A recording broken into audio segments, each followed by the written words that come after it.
నమస్తే V3 news కు స్వాగతం. నేను మారుతీరం. ముందుగా బులెటిన్లో హెడ్లైన్స్ చూద్దాం. ఎట్టకేలకు నెరవేరిన ఆందోళన నియోజకవర్గ ప్రజల చిరకాల స్వప్నం. జోగిపేటను రెవెన్యూ డివిజన్ గా ఏర్పాటు చేస్తూ ప్రభుత్వం ఉత్తర్వులు. రాజన్న సిరిసిల్ల జిల్లా కోనరావుపేట మండల కేంద్రంలో లాక్డౌన్. కరోనాను కట్టడి చేసేందుకు గ్రామస్తుల నిర్ణయం. డబుల్ బెడ్రూమ్ ఇళ్ల నిర్మాణంలో లోపించిన నాణ్యతా ప్రమాణాలు. తక్షణమే చర్యలు తీసుకోవాలని కోరుతున్న లబ్ధిదారులు. చిత్తూరు జిల్లాలో ఆరణియారు ప్రాజెక్టు అభివృద్ధికి భూమి పూజ. పాల్గొన్న సత్యవేడు ఎమ్మెల్యే కోనేటి ఆదిమూలం. వెల్దుర్తి గ్రామానికి తీరనున్న మంచినీటి సమస్య. కృష్ణగిరి రిజర్వాయర్ నుంచి వెల్దుర్తి గ్రామానికి శాశ్వతంగా మంచినీరు. ఇక బులెటిన్లో డీటెయిల్స్ చూస్తే, ఆందోళన నియోజకవర్గ ప్రజల చిరకాల స్వప్నం ఎట్టకేలకు నెరవేరింది. జోగిపేటను రెవెన్యూ డివిజన్గా ఏర్పాటు చేస్తూ తెలంగాణ ప్రభుత్వం ఉత్తర్వులు జారీ చేసింది. ఆందోళ్, పుల్కల్, చౌటకూర్, వటపల్లి మండలాలను కలుపుకొని కొత్త రెవెన్యూ డివిజన్ను ప్రభుత్వం ఏర్పాటు చేయడంతో సంగారెడ్డి జిల్లా జోగిపేటలోని నాందేడ్ అఖోలా ప్రధాన రహదారిపై టీఆర్ఎస్ శ్రేణులు టపాకాయలు కాలుస్తూ సంబరాలు జరుపుకున్నారు. ఆందోళ్, జోగిపేటను రెవెన్యూ డివిజన్గా ప్రకటిస్తూ జీవో జారీ చేసిన సీఎం కేసీఆర్కు కృతజ్ఞతలు తెలిపారు. రెవెన్యూ డివిజన్ కోరుతూ ఎన్నికల సందర్భంగా మన గౌరవ ముఖ్యమంత్రి గారు జోగిపేటకు వచ్చినప్పుడు బహిరంగ సభలో ఆత్మగౌరవ కమిటీ తరఫున ఒక రిప్రజెంటేషన్ అనేది ఇచ్చాము. అయితే ఈ ఆందోళన నియోజకవర్గం ఒకప్పుడు దేవీ దివ్యప్రాణంగా వెలిగేటటువంటి ఆందోళన నియోజకవర్గం వ్యాపార పరంగా కానీ అఫీషియల్ పరంగా కానీ ఏ రకంగా చూసినా సరే మెదక్ జిల్లాలో అభివృద్ధి చెందినటువంటి నియోజకవర్గంగా ఉండేది.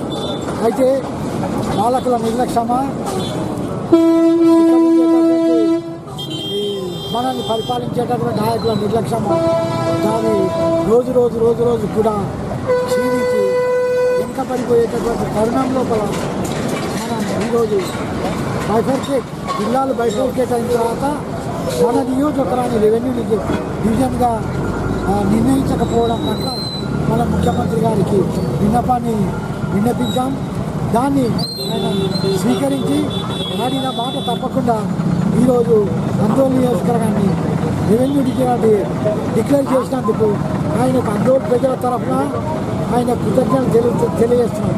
అదేవిధంగా మన స్థానిక ఎమ్మెల్యే కాంతి కిరణ్ గారు ఈ నియోజకవర్గం రెవెన్యూ డివిజన్ కావడానికి కృషి చేసినందుకు ఆయనకు కూడా ఆత్మగౌరవ. రాజన్న సిరిసిల్ల జిల్లా కోనరావుపేట మండల కేంద్రంలో 5 రోజుల పాటు స్వచ్ఛందంగా లాక్డౌన్ పాటిస్తున్నారు.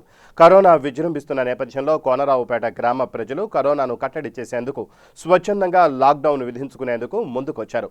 కోనరావుపేట మండలంలో మొత్తం ఇప్పటి వరకు 4 కరోనా పాజిటివ్ కేసులు యాక్టివ్లో ఉన్నాయని మండల వైద్యాధికారి మోహనకృష్ణ తెలిపారు. సర్పంచ్ మరియు ఎంపీటీసీ మాట్లాడుతూ కరోనా విజృంభిస్తున్న తరుణంలో ప్రజలందరూ తగిన జాగ్రత్తలు తీసుకోవాలని, అత్యవసరమైతే తప్ప గ్రామస్తులెవరూ కూడా బయటకు రావద్దని, మాస్కు తప్పనిసరిగా ధరించాలని కోరారు. మాస్కులు లేకుండా బయట తిరిగినట్లయితే 1000 రూపాయల వరకు జరిమానా విధించడం జరుగుతుందన్నారు. ఈ కార్యక్రమంలో సర్పంచ్ పోకల రేఖా సంతోష్, ఉప సర్పంచ్ దండు శ్రీనివాస్, ఎంపీటీసీ నరసింహాచారి, మండల ఇన్ఛార్జి తహసీల్దార్ నరేందర్, ఎంపీడీఓ రామకృష్ణ, ఎస్ఐ శేఖర్, మండల వైద్యాధికారి మోహనకృష్ణ, గ్రామ ప్రజలు తదితరులు పాల్గొన్నారు. కోనరావుపేట మండల కేంద్రంలో గత ఒక 4-5 రోజుల క్రితం ఒక 2 పాజిటివ్ కేసులు అనేవి ఇక్కడ రావడం జరిగింది. అయితే ఇక్కడ ఉన్నటువంటి మా కోనరావుపేట గ్రామంలో నివసిస్తున్నటువంటి ప్రజలు ప్రజలు కానీ ఎవరు కానీ బయట తిరగకుండా చర్యలు తీసుకోవాలని మమ్మల్ని కోరడం జరిగింది. అందుకు గాను మేము రేపటి నుండి ఒక 5 రోజుల పాటు స్వచ్ఛందంగా అందరం కూడా గ్రామ ప్రజలను కూడా లాక్డౌన్లో ఉంటామని కోరడం జరిగింది. అందుకే మేము గ్రామ ప్రజలందరం కలిసి ఈరోజు రేపటి నుండి బుధవారం నుండి 5 రోజుల వరకు స్వచ్ఛందంగా లాక్డౌన్లో ఉంటామని మేమందరం కూడా అనుకున్నాం. కాబట్టి మా మండల కోనరావుపేట హెడ్ క్వార్టర్లో నివసించే ఎవరైనా సరే జనాలు అందరూ కూడా పరిశుభ్రతను పాటించి ఏవైతే మనకు రోజు దినచర్యగా తప్పకుండా చేయాల్సినటువంటి ఏవైతే పనులు ఉన్నాయో వీటిని కొన్ని ఇప్పుడు కరోనా కారణంగా ప్రతి ఒక్క వ్యక్తి కూడా కొన్ని జాగ్రత్తలు తీసుకోవాల్సిన అవసరం ఉంది. వేడి నీళ్ళని తాగడం కానీ, ఇంకా పరిశుభ్రతను పాటించడం, చేతులను శానిటైజ్ చేసుకోవడము, ఇంకా ఎక్కడికైనా షాప్కి వెళ్ళొచ్చినా సరే శుభ్రంగా చేతులు ఉంచుకొని ఎవరికి వాళ్ళు స్వచ్ఛందంగా వాళ్ళు పరిశుభ్రత పాటించినట్లయితే ఈ కరోనా వైరస్ని మనము సమర్థవంతంగా ఎదుర్కోగలుగుతాం. కాబట్టి ఇక్కడ ఇంకా ఎట్లాంటి పాజిటివ్ కేసులు రాకుండా ఉండాలని చెప్పి మేమందరం కూడా ఈరోజు నిర్ణయం తీసుకోవడం జరిగింది. కాబట్టి ఈ నిర్ణయానికి కట్టుబడి మా గ్రామ ప్రజలందరూ ఉంటాము. కాబట్టి ప్రతి ఒక్కరు కూడా దీనికి సహకరించగలరని కోరుతున్నాం. చిత్తూరు జిల్లాలో ఆరణియారు ప్రాజెక్టు అభివృద్ధికి సత్యవేడు ఎమ్మెల్యే కోనేటి ఆదిమూరావు భూమి పూజ నిర్వహించారు. ఈ సందర్భంగా స్థానిక ఎమ్మెల్యే మాట్లాడుతూ ప్రాజెక్టు ఏర్పడిన 6 దశాబ్దాలలో అభివృద్ధి మరిచిపోయారన్నారు. రాష్ట్రంలో వైసీపీ ప్రభుత్వం ఏర్పడిన వెంటనే రైతులకు సాగునీరు అందించాలనే సంకల్పంతో 35 కోట్ల రూపాయలతో ఎడమ కుడి మధ్య పంట కాలువలకు ఆరణియారు అనుబంధ చెరువులు కట్ట పటిష్టంతో పాటు ఆరణియారు పర్యాటక కేంద్రంగా అభివృద్ధి పరచడానికి చర్యలు చేపట్టినట్లు చెప్పారు. ఆరణియారు కట్టను ఆనుకొని నిర్మాణాలు చేపట్టిన ప్రతి ఒక్కరూ స్వచ్ఛందంగా ఖాళీ చేయాలని కోరారు.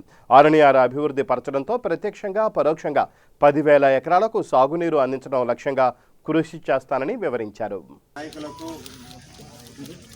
ముఖ్యంగా రైతు సోదరులందరకు పాత్రికులందరికీ కూడా పేరు పేరున నమస్కారం తెలియజేసుకుంటూ ఒక శుభదినం ఈరోజు 6 నెలలుగా ఇదే ప్రయత్నంలో నేను ఎమ్మెల్యే అయిన తర్వాత మొట్టమొదటిసారి మన ముఖ్యమంత్రి గౌరవ పెద్దలు జగనన్న ద్వారా ఈ ప్రాజెక్ట్ సంబంధించి ఒక పక్క రాలేరు నగర్ నీరు, ఇంకొక పక్క ఇప్పుడే బాలాజీ రెడ్డి గారు అన్నారు తెలిక్యంగా నీళ్ళు కూడా మరి తీసుకొని రావాలని నేను లాస్ట్ ఇయర్ జూలైలోనే ప్రతిపాదనలు పెట్టాం.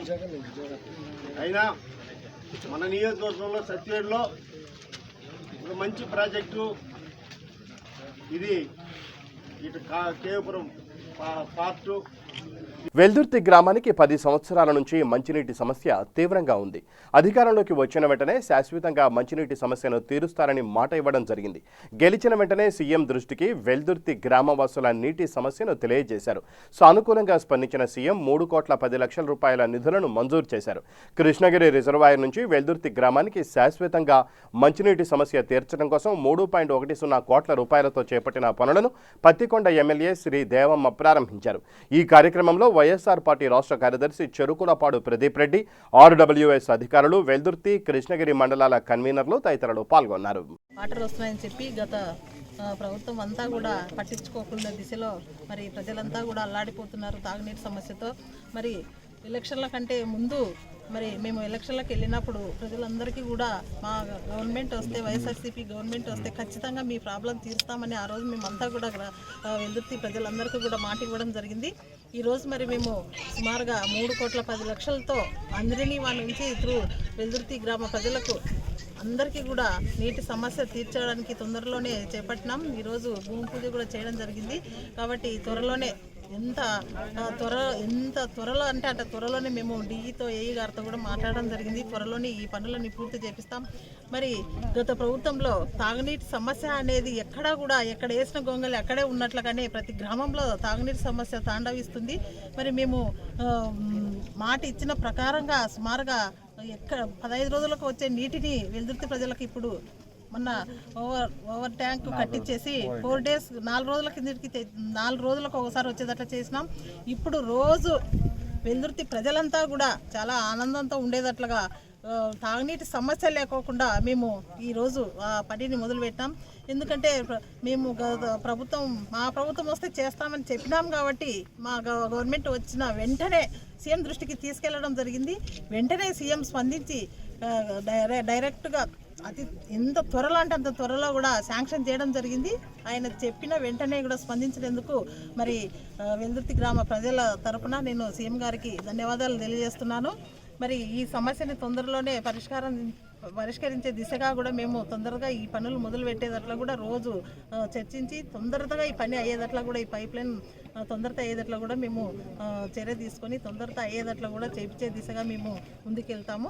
రాజన్న సిరిసిల్ల జిల్లా ఎల్లారెడ్డిపేట మండల కేంద్రంలోని తిమ్మాపూరు గ్రామ ఎల్లమ్మ పెద్దమ్మ దేవాలయాల సమీపంలో ప్రజ్ఞా ఫౌండేషన్ డిఎస్పీ చంద్రశేఖర్ ఆధ్వర్యంలో హరితహారం నిర్వహించారు. ఈ కార్యక్రమానికి జిల్లా ఎస్పీ రాహుల్ హెగ్డే ముఖ్య అతిథిగా హాజరై వేప మొక్కలు నాటారు. ఈ సందర్భంగా చంద్రశేఖర్ మాట్లాడుతూ రాష్ట్ర ప్రభుత్వం హరితహారం కార్యక్రమాన్ని ప్రతిష్టాత్మకంగా తీసుకున్న క్రమంలో ప్రాణాధారమైన మొక్కలు నాటి సంరక్షించడం ద్వారా సకాలంలో ఋతుపవనాలు రావడమే కాకుండా సమృద్ధిగా వర్షాలు కురుస్తాయని తెలిపారు. భావితరాలకు కాలుష్యరహితమైన వాతావరణం అందించాల్సిన బాధ్యత మనపై ఉందన్నారు. ఈ కార్యక్రమంలో జిల్లా అధికార ప్రతినిధి తోట ఆగయ్య, సిఐ బన్సీలాల్, ఉపేందర్, ఎస్ఐ వెంకటకృష్ణ, ప్రజాప్రతినిధులు పాల్గొని మొక్కలు నాటారు. ప్రాముఖ్యతను సంతరించుకున్న హరితహారం ప్రోగ్రాంలో భాగంగా ఈరోజు ఈ ప్రోగ్రాం కండక్ట్ చేయడం జరిగింది ఈ తిమ్మాపూర్లో.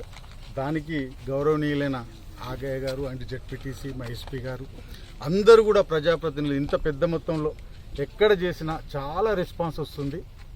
అయితే వీటన్నిటికన్నా ముఖ్యం మన ప్రభుత్వం యొక్క ప్రథమ ఆశయము, చాలా చక్కటి ఆశయం ఏంటంటే ప్రతి విలేజ్కు ఒక నర్సరీ పెట్టింది, అలాగే ఒక ట్రాక్టర్ ఇచ్చింది, అలాగే వాటర్ ట్యాంక్ ఇచ్చింది. వీటన్నిటిని ఇంత మనకు ఫెసిలిటీస్ ప్రొవైడ్ చేసినాక మన గ్రామస్తులు మనం చెట్లు పెట్టడానికి వెనుకడుగు వేస్తే ఇంకోటి ఈజీఎస్ కింద నిధులు కూడా ఇస్తుంది. ఇటువంటి మంచి కార్యక్రమాన్ని ప్రభుత్వమే ప్రోత్సహిస్తుంది. దీనిలో ఈరోజు మీరు చూస్తున్నారు, రోజు కూడా పొల్యూషన్తో చాలామంది ఇబ్బంది పడుతున్నారు. కాబట్టి ఇటువంటి పరిస్థితుల్లో ప్రజలందరూ సామూహిక ప్రతి విలేజ్ కానీ డిస్టిక్ కానీ ఎక్కడైనా ఈ ఏదైతే ఉందో పారిశుద్ధ్యం అనే కార్యక్రమం కావచ్చు, ఈ హరితహారం అనే ప్రోగ్రాం కావచ్చు, చక్కని చెట్లు పెంచి ఈ ఏదైతే ఉన్నదో పొల్యూషన్ను మనం పారదోలాలని కోరుకుంటూ, ఇంకా మాట్లాడే వాళ్ళు చాలామంది ఉన్నారు, వాళ్ళ బయట కూడా తీసుకుంటారని కోరుకుంటున్నాను. తెలంగాణకి హరితహారం గొప్ప కార్యక్రమాన్ని చేపట్టి తెలంగాణ రాష్ట్రాన్ని హరిత తెలంగాణగా, ఆరోగ్యవంతమైన తెలంగాణగా మార్చడానికి గౌరవనీయులు ముఖ్యమంత్రి చంద్రశేఖరరావు గారు కంకణం కట్టుకున్నారు. దానిలో భాగంగా గత 6 సంవత్సరాలుగా మనం వేలాది, లక్షలాది, కోట్లాది మొక్కలను నాటి సంరక్షించడం కార్యక్రమాన్ని చేపట్టడం జరిగింది. ఈ 6వ విడత కార్యక్రమంలో భాగంగా మన మంత్రివర్యులు కేటీ రామారావు గారు, అట్లాగే స్పీకర్ గారు మన నియోజకవర్గంలో ప్రారంభించి కార్యక్రమాన్ని ఉద్యమ స్థాయిలో గ్రామాల్లోకి తీసుకుపోవడం జరుగుతూ ఉంది. ముఖ్యంగా మన నియోజకవర్గంలో, మన ఈ రాజన్న సిరిసిల్ల జిల్లాలో గౌరవనీయులు విధి నిర్వహణలో 1 నిమిషం పాటు కూడా తీరిక లేకుండా ఉన్నా కానీ సిరిసిల్ల డిఎస్పీ గారు చంద్రశేఖర్ గారు, మన రాజన్న సిరిసిల్ల జిల్లా boss superintendent of police Rahul Hegde గారి నేతృత్వంలో అన్ని గ్రామాల్లో వేప మొక్కలను, అట్లాగే ఇంకా కొన్ని పండ్ల రకాల మొక్కలను కూడా వారి ఆధ్వర్యంలో నాటడం జరుగుతూ ఉన్నది. నిజంగా కూడా నేను డిఎస్పీ గారిని హృదయపూర్వకంగా అభినందిస్తూ ఉన్నా.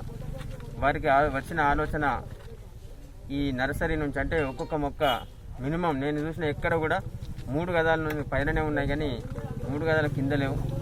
2 గజాల నుంచి 3-4 గజాల మొక్కలను తెప్పించి, వేప మొక్కలను తెప్పించి సారిప్పిస్తూ ఉన్నారు. నిజంగా కూడా ప్రభుత్వాధికారిగా పోలీస్ బాధ్యతలతో పాటు ఇంతకుముందు వారు చెప్పిండ్రు, చక్కగా పంచాయతీరాజ్ శాఖ తరఫున గ్రామ పంచాయతీలకు సంబంధించి కూడా ప్రభుత్వం సమకూర్చే నిధులు, అట్లాగే సౌకర్యాల కల్పనకు ప్రభుత్వం కృషి చేస్తుందని. నిజామాబాద్ జిల్లా కలెక్టర్ సి నారాయణ రెడ్డి హరితహారంలో భాగంగా సాలూరా, ఖాజాపూర్, హున్సా గ్రామాలలో ఆకస్మికంగా పర్యటించారు. సాలూరా గ్రామంలో వైకుంఠధామం నిర్మాణ పనులను పరిశీలించారు. బోధన్ ఎంపీపీ బుద్దె సావిత్రి వైకుంఠధామం వెనకాల గల చెరువును మినీ ట్యాంక్ బండ్గా మార్చడానికి నిధులు మంజూరు చేయాలని జిల్లా కలెక్టర్ను కోరారు. కలెక్టర్ వెంటనే స్పందించి సంబంధిత అధికారులు ఎస్టిమేషన్ వేసి పంపించాలని ఆదేశించారు. తెలంగాణ రాష్ట్ర సరిహద్దులో నిర్మిస్తున్న కంపోస్ట్ షెడ్ను మహారాష్ట్ర అధికారులు వచ్చి పనులను ఆపేస్తున్నారని, పనులు చేస్తున్న మేస్త్రీలను పోలీస్ స్టేషన్కు తీసుకెళ్తున్నారని కలెక్టర్కు ఎంపీపీ తెలిపారు. ఆర్డీఓ, తహసీల్దార్లను మహారాష్ట్ర అధికారులతో మాట్లాడి సమస్యను పరిష్కరించాలని ఆదేశించారు. ఈ కార్యక్రమంలో ఆర్డీఓ గోపిరాం, తహసీల్దార్ గఫార్మియా, ఎండీఓ సుదర్శన్, ఎంపీఓ మధుకర్, సర్పంచులు, గ్రామస్తులు పాల్గొన్నారు. ప్రతి ఇంతకుముందు మీ పంచాయతీ సభ్యులు మండలంలో నలుగురు 5 మంది ఉంటే గొప్ప. మీకు 38 మంది ఎన్ని రోజులు పనిచేస్తున్నాడు? 38 రోజులు పనిచేస్తున్నారు. అంటే మేము డబ్బులు ఇచ్చాము, ఆఫీసులు పని చేసుకోవడానికి ఆఫీసులు ఇచ్చాము, ఎందుకు కాబట్టి గవర్నమెంట్ క్వశ్చన్ చేస్తుంది. అది మేము పని చేయకుంటే మాత్రం వేరే ఆప్షన్ లేదు. వాళ్ళు ఏం చేస్తారంటే పని చేయకుండా పక్క జరుగు, అంతే ఏం లేదు. మీరు పని చేయడానికి చదవకుండా పక్క జరుగు, అవసరం లేదు అంటున్నారు. కాబట్టి నాకు అక్వశ్చన్ చేస్తున్నారు. నాకు కూడా డిస్ట్రిక్ట్ కలెక్టర్ పని చేయించలేకపోతే పక్క జరుగు, చేసే వాళ్ళు చాలామంది ఉన్నారు అంటున్నారు. కాబట్టి తప్పక పని చేయాల్సిందే, వేరే ఆప్షన్ లేదు. బాబు మంచిది ఇదేంటన్నా మాకు కావాలి. పోయింది మీకు గ్రామ పంచాయతీ నుంచి అయిన ఎన్ఆర్జీఎస్కి ప్రతి ఒక్క దానికి ప్రయోజనం కావాల్సింది ఏంటి? మా ఇంట్రెస్ట్ అంటే మనం దాన్ని సంరక్షించాలి అనే ఇంట్రెస్ట్ కావాలి. మొక్కలు పెట్టాలి, మన సేవకుంటున్న వాళ్ళని అపాయింట్ చేసుకోండి. వాళ్ళు డబ్బులు ఇస్తున్నాం, వాళ్ళని నేను రోజు మాట వేసుకుంటూ పనిచేస్తారు. వాళ్ళు చిన్న పబ్లిక్ పెద్దది లేదు, మన సమస్య పెట్టుకుంటే వాళ్ళని పొద్దున్న డ్రైనేజ్ వర్క్ చేయమంటారు. వాళ్ళు కొంచెం ఇబ్బంది పడుతుంది. అలా చెప్పలేదు సార్, వర్కర్స్ బాగున్నారు చేయడానికి. మేమేమంటాం, డ్రైనేజ్ వర్క్ చేయమని ఎక్కడ ఇవ్వలేదు. మీరంతా కింద ఎక్కడ అదే అయిపోతున్నారు సార్. పొద్దున్న డ్రైనేజ్ తీయాలంటే వాళ్ళు మేము గ్రామ వాణిజ్యం ఏం చేసుకోమంటామంటే, గ్రామ వాణిజ్యం పొద్దున్న 2 గంటలు ఓ పక్క బుషెస్ ఉంటాయి కదా, ఇది పిచ్చి మొక్క, ఆ పిచ్చి మొక్క ఎందుకు పెట్టండి. పిచ్చి మొక్క ఎందుకు పెట్టమంటున్నామంటే కొన్ని వీటిలో ఇద్దరే ఉన్నారు.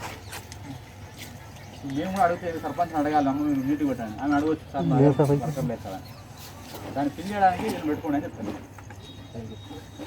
రెండవది 2 గంటల తర్వాత మనం సేమ్ వాళ్ళకి ఒక రోజు 4 ఆ డబ్బులు ఏవి కూడా గ్రామ పంచాయతీ ఇస్తారు. అన్నీ కూడా గవర్నమెంట్ ఎన్ఆర్ఎస్ దాని నుంచి ఇస్తున్నాం. అలా డబ్బులు మన కింద ఆగరాదు. సార్ కింద ఎట్లా ఉండాలి, ఊరు నీట్గా ఉండాలి, ఏ రోడ్డుకు ఎక్కడ పోయినా మొక్కలు కావాలి. వాటిలో కూడా సార్ మాకు సెక్యూరిటీ లేక బాగా ఇబ్బంది ఉంది. చెట్లు కాకపోవడానికి కూడా అదొక చెట్లు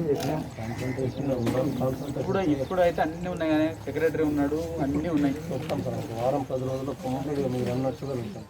భద్రాద్రి కొత్తగూడెం జిల్లాలో పలు చోట్ల ఎడతెరిపి లేని వర్షం కురిసింది. పాల్వంచలో ఉదయం నుంచి కురుస్తున్న ఎడతెరిపి లేని వర్షానికి రోడ్లన్నీ జలమయమయ్యాయి. పూర్తిగా డ్రైనేజ్ వ్యవస్థ లేకపోవడంతో రోడ్లపైకి భారీగా వరద నీరు చేరడంతో వాహనదారులు తీవ్ర ఇబ్బందులకు గురవుతున్నారు. అయ్యప్ప గుడి వద్ద జాతీయ రహదారి 221పై 3 అడుగుల మేరకు నీరు ప్రవహిస్తోంది. తక్షణమే అధికారులు స్పందించి నీటిని మళ్లించే చర్యలు తీసుకోవాలని స్థానికులు కోరుకుంటున్నారు.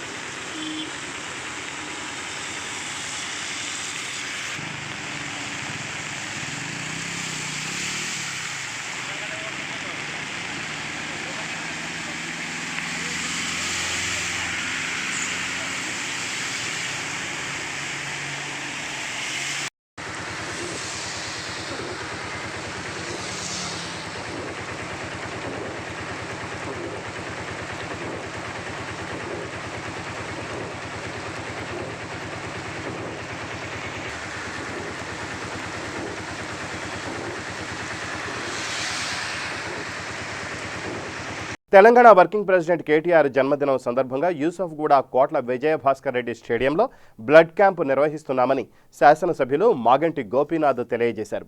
7 డివిజన్ల నుంచి భారీ ఎత్తున ప్రజలు ముందుకు వచ్చి బ్లడ్ డొనేట్ చేయడం జరుగుతుందన్నారు.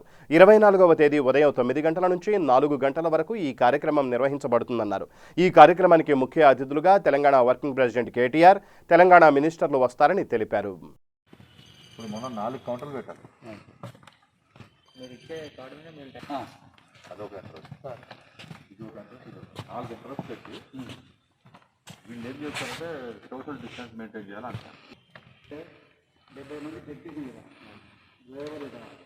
ఈ పైన అంతా సూపర్వైజ్ చేసి ఖాళీ లేకుండా మనుషులు పంపించి ఫీజు జరిగినంత మోర్ దాన్ 150 అనుకుంటున్నారు. 500 మంది పంపిస్తారు. ఈ ఏరియాలోకి నేను ఎప్పుడూ రాను. ఓన్లీ డోనర్ మాత్రమే రావాలి. No one is allowed. అదే నేను No one is allowed. అంటాను. వచ్చిన పనులు ముందు సార్ ఇలాంటి జరిగింది. ఏం చేస్తారంటే ఇదంతా రెడ్ క్రాస్ లంచ్ పెట్టేస్తే వీళ్ళు చూపించారు స్టాఫ్ మటుకు చేశారు. ప్లస్ ఏంటంటే ఈ బయట టెంట్లు వేస్తాం, అప్పుడు మనకు తలకాయ 25 అట్లా 4 ఎంట్రెన్స్లకు దగ్గరలో 25 దీంట్లో లోపలే మంచిగా వస్తుంది ఏసీ. ఒకవేళ ఏసీ తక్కువ అనుకుంటే నేను ఒక 45 స్టాండ్ ఫ్యాన్లు తక్కువ అంతే కదా. వచ్చేసి కదా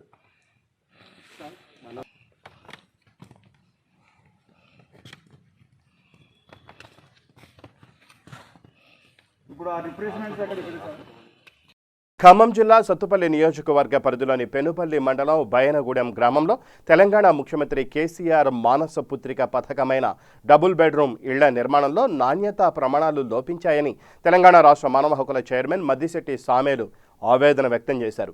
ఈ సందర్భంగా సామేలు మాట్లాడుతూ లబ్ధిదారులకు అవే డబ్బులు ఇస్తే 4 లక్షల రూపాయలతో వారి సొంత స్థలంలో దృఢమైన ఇల్లు నిర్మించుకునేవారని, ఇలా కాంట్రాక్టర్లకు అప్పజెప్పడం వల్ల కాంట్రాక్టర్లు సంబంధిత అధికారులు కలిసి అవినీతి అక్రమాలకు పాల్పడడం వల్లే డబుల్ బెడ్రూమ్ ఇళ్ల నిర్మాణంలో నాణ్యత లోపించిందని తెలిపారు. కేసీఆర్ ప్రభుత్వం ప్రతిష్టాత్మకంగా చేపట్టిన ఈ పథకంలో అవినీతి అక్రమాలకు పాల్పడుతున్న కాంట్రాక్టర్లు సంబంధిత అధికారులపై తక్షణమే చర్యలు తీసుకోకపోతే జిల్లాలోని ప్రజలు టీఆర్ఎస్ పార్టీపై నమ్మకం కోల్పోయే పరిస్థితి వస్తుందని టీఆర్ఎస్ కార్యకర్తలు, అభిమానులు, నాయకులు ఆవేదన వ్యక్తం చేస్తున్నారు. నా పేరు మద్దిశెట్టి సామేలు, భారత మానవ హక్కుల మండలి తెలంగాణ రాష్ట్ర చైర్మన్ని, అదేవిధంగా Bharatiya Janata Party OBC Morcha Khammam district ప్రెసిడెంట్ని. వీరి పేరు వేముల నరసింహరావు గారు, రాష్ట్ర వైస్ చైర్మన్ గారు, భారత మానవ హక్కుల మండలి. గోదా శ్రీనివాసరావు గారు, మండల ప్రెసిడెంట్ గారు. అదేవిధంగా చారి గారు, మండల ట్రెజరరు. లంబాడి హక్కుల పోరాట సమితి నుండి ఖమ్మం జిల్లా అధ్యక్షులు ధర్మసోతు దశరథ నాయక్ గారు. అదేవిధంగా బిక్కు కృష్ణానాయక్ గారు, జిల్లా కార్యదర్శి. ఓబీసీ మోర్చా మండల ప్రెసిడెంట్ వల్లెపు రాధాకృష్ణ గారు, మరియు స్థానిక చెన్నారావు గారు తదితర మద్దిశెట్టి యువసేన టీము ఈరోజు అనగా 15వ తారీఖు 7వ నెల 2020 నాడు బయ్యన్నగూడెం గ్రామం, పెనుబల్లి మండలంలోని బయ్యన్నగూడెం గ్రామానికి ఒక ప్రత్యేకమైనటువంటి ఒక పేరుంది. ఎందుకు ఈ మాట అన్నానంటే, నేను మన జలగ వెంగళరావు గారు పుట్టినటువంటి గ్రామం ఇది. జలగ వెంగళరావు గారు నివసించినటువంటి గ్రామం. అదేవిధంగా జలగం ప్రసాద్ గారు, జలగ వెంకటరావు గారు అంటే ఒక ముఖ్యమంత్రి గారి నుండి కేంద్ర స్థాయిలో పరిపాలన చేసినటువంటి ఒక నాయకులు ఉన్నటువంటి గ్రామంలో తెలంగాణ రాష్ట్ర ప్రభుత్వం ప్రతిష్టాత్మకంగా తీసుకొని డబుల్ బెడ్రూమ్ ఇళ్ల పేరుతో ఇక్కడ 40 డబుల్ బెడ్రూమ్ ఇళ్ళు నిర్మించడం జరిగింది. ఈరోజు ఈ సందర్శించడానికి ఇక్కడికి రావడం జరిగింది. డబుల్ బెడ్రూమ్ ఇళ్ళు చూస్తే 9 ఇళ్ళు నెలలు బారి మెట్లు ఇరిగి పడిపోయే పరిస్థితి ఉంటే మళ్ళీ వాటిల్ని వాళ్లే పడగొట్టి మళ్ళీ వర్క్ చేయడం జరిగింది. అంటే ఇక్కడ ఉన్నటువంటి ప్రతి ఒక్క ఇల్లు కూడా ఇప్పుడు కురుస్తున్నటువంటి వర్షాలకి నెరులు బారి పైనుంచి చెమ్మ దిగుతుంది. ఇంకోటి ఏంటంటే కాలుతో దంతే ఈ మెట్ల ల్యాండ్ జాయింట్ కాడ పడిపోయే పరిస్థితి ఉంది. డబుల్ బెడ్రూమ్ ఇల్లు ఒక్కొక్క ఇంటికి వచ్చేసి 6 లక్షల రూపాయలు. ఈ 6 లక్షల రూపాయలు లబ్ధిదారులకు ఇస్తే వాళ్లే సొంతంగా 4 లక్షలు పెట్టి నెంబర్ 1 ఇల్లు కట్టుకున్న వాళ్ళే. ఈ గారితో మాట్లాడటం జరిగింది. ఈరోజు ఇక్కడ మొదలైనటువంటి ఈ కార్యక్రమం ఖచ్చితంగా ఏ గ్రామాల్లో కాంట్రాక్టర్లు ఎవరైతే నాణ్యత లేకోకుండా నాసిరకంగా కట్టినటువంటి ఇళ్ళు ఉన్నాయో ఆ ఇళ్ల మీద పూర్తి విచారణ చేయాలని చెప్పి ఈరోజు నేను ఖచ్చితంగా డిమాండ్ చేస్తున్నా. అటువంటి డిపార్ట్మెంట్ పరంగా కానివ్వండి, ఈ అవకతవకల్లో ఎవరెవరికైతే హస్తం ఉందో వాళ్ళందరి మీద సీరియస్గా యాక్షన్ తీసుకోవాలి. ఇంకొకటి, నాణ్యత లేకుండా కట్టినటువంటి ఇళ్ల మీద గ్రామ సర్పంచ్ గారు ఖచ్చితంగా దీనికి సంబంధించినటువంటి ఈ మెటీరియల్కి సంబంధించినటువంటి ఒక్కొక్క ఇంటికి ఎంత ఖర్చు పెట్టారు, ఎన్ని కట్టలు సిమెంట్తోని ఇల్లు స్లాపులు పోశారు, ఈ మెట్లు కట్టడానికి ఇల్లు కట్టడానికి ఏ ఉసుకి వాడారు, ఎంత వాటర్ పూల్ చేశారు దీని మీద అనేది దీని పూర్తి బాధ్యత గ్రామ సర్పంచ్ గారి మీద ఉంటుంది. కాబట్టి సర్పంచ్ గారు కూడా పూర్తి దీని బాధ్యత తీసుకొని దీని మీద వివరణ ఇవ్వాలని చెప్పి నేను మనస్ఫూర్తిగా కోరుకుంటున్నా. రంగారెడ్డి జిల్లా ఆమన్గల్ పట్టణంలోని సురా సముద్రం చెరువు మినీ ట్యాంక్ బండపై కొనసాగుతున్న పనులను municipal chairman Rampal, vice chairman దుర్గయ్యలతో కలిసి రాష్ట్ర బీజేపీ కార్యవర్గ సభ్యులు కండే హరిప్రసాద్ పరిశీలించారు. అనంతరం ఆయన మాట్లాడుతూ తన హయాంలో మంజూరు చేయించిన ఆమన్గల్ సముద్రం మినీ ట్యాంక్ బండు పనులు గత 5 సంవత్సరాల నుండి నత్తనడకన సాగుతున్నాయన్నారు. ఎండాకాలంలో పనులను ఆపేసి వర్షాలు పడుతున్న ఈ కాలంలో పనులు కొనసాగిస్తే వర్షానికి ఆనకట్ట తెగే ప్రమాదం ఉందని, అందువల్ల త్వరగా పనులు పూర్తి చేయాలని తెలిపారు. ఈ కార్యక్రమంలో municipal chairman Rampal Nayak, vice chairman Durgaiah, BJP జిల్లా కార్యదర్శి గోరటి నరసింహ, కౌన్సిలర్లు తదితరులు పాల్గొన్నారు. సముద్రానికి మినీ ట్యాంక్ బండ్ కింద 2015వ సంవత్సరంలో 5,83,00,000 రూపాయలు ఈ యొక్క సురసముద్రం చెరువుకు మినీ ట్యాంక్ బండ్గా ఈ కల్వకుర్తి అసెంబ్లీలో ఈ యొక్క చెరువుకు అప్పుడు నేను జడ్పీటీసీగా ఉన్నప్పుడు అనుమతులు తేవడం జరిగింది. కానీ దురదృష్టవశాత్తు ఆమనగల్లు యొక్క ఈ మినీ ట్యాంక్ బండ్ మీద, ఈ ఆమనగల్లు పట్టణం మీద టీఆర్ఎస్ ప్రజాప్రతినిధులు వివక్షత చూపుతూ, నిర్లక్ష్యం చేస్తూ, చిన్న చూపు చూస్తూ ఈరోజు ఇక్కడ మనం చూసిన పరిశీలించడం జరిగింది. చెరువు పనులు నత్త నడకన జరుగుతున్నాయి. 2015లో అనుమతులు తేవడం జరిగింది. మన పక్కా తాలూకాలో ఉన్నటువంటి నాగర్ కర్నూలు మినీ ట్యాంక్ బండు, మహబూబ్ నగర్ మినీ ట్యాంక్ బండు మిగతా అసెంబ్లీలో పూర్తి జరిగినాయి. కానీ కల్వకుర్తి అసెంబ్లీలోనే ప్రజాప్రతినిధుల, టీఆర్ఎస్ నాయకుల వైఫల్యంతో ఈరోజు ఈ యొక్క చెరువు మరమ్మతులు నత్త నడకన నడుస్తున్నాయి. వర్షాలు వస్తున్నాయి, వర్షాకాలం వచ్చింది. ఈరోజు అదృష్టం కొద్దీ రాత్రి నుంచి వర్షం పడుతుంది. ఇక్కడ పెద్ద వర్షం ఇస్తే ఇక్కడ ఈరోజు చూస్తున్నాం తూము తీసి పెట్టిరు. ఎండాకాలంలో చేయాల్సినటువంటి పనులు వర్షాకాలంలో పుట్టుకునైనా ఈరోజు వర్షం అధికంగా వస్తే చెరువు నింటే ఈ తూము కూడా నిండిపోయేటువంటి పరిస్థితి ఏర్పడ్డది. చెరువు కూడా కట్టకు కూడా ప్రమాదం ఏర్పడి దీని మీదంగా నిలువేటువంటి పరిస్థితి ఏర్పడ్డది. ఈరోజు కేవలం ఈ యొక్క వచ్చినటువంటి డబ్బుని ప్రభుత్వం కాంట్రాక్టర్కి అందజేయక, ఒక పక్క కాంట్రాక్టర్ డబ్బులు లేక నత్తనడక పనులు జరిగి ప్రజా ఎమ్మెల్యేలు, ఎంపీలు, ఎమ్మెల్సీలు పట్టించుకోక కేవలం పాలాభిషేకాలకే వచ్చినటువంటి ప్రెసిడింగ్లకు పరిమితమయ్యారు తప్ప ఆ పాలాభిషేకం చేసిన తర్వాత డబ్బులు వచ్చినాయా, పనులు పూర్తయినాయా, దాని మీద పర్యవేక్షణ జరిగిందా, అభివృద్ధి జరిగిందా అన్నటువంటి దాంట్లో వెనుకబాటుతనాన్ని ఈరోజు ఇక్కడ చూస్తుంటే తెలుస్తున్నది. ఈరోజు ఏ కార్యక్రమం వచ్చినా, ఏదొచ్చినా ప్రొసీడింగ్ వస్తే మేము తెచ్చినామంటున్నారే తప్ప ఈరోజు పనులు నత్తనడక నడుస్తున్నాయి. ఇప్పటికైనా హుటాహుటిన 5,83,00,000 సరిపోవు. దీనికి ఇంకా 5 కోట్లు కానీ 10 కోట్లు కానీ ఈ యొక్క సుర సముద్రానికి, ఈ మినీ ట్యాంక్ బండ్కి డబ్బులు కేటాయించి త్వరితగతిన దీన్ని పూర్తి చేయాలని భారతీయ జనతా పార్టీ డిమాండ్ చేస్తాం. ఇక బులెటిన్ ముగించే ముందు హెడ్లైన్స్ మరోసారి. ఎట్టకేలకు నెరవేరిన ఆందోళన నియోజకవర్గ ప్రజల చిరకాల స్వప్నం. జోగిపేటను రెవెన్యూ డివిజన్గా ఏర్పాటు చేస్తూ ప్రభుత్వం ఉత్తర్వులు. రాజన్న సిరిసిల్ల జిల్లా కోనరావుపేట మండల కేంద్రంలో లాక్డౌన్.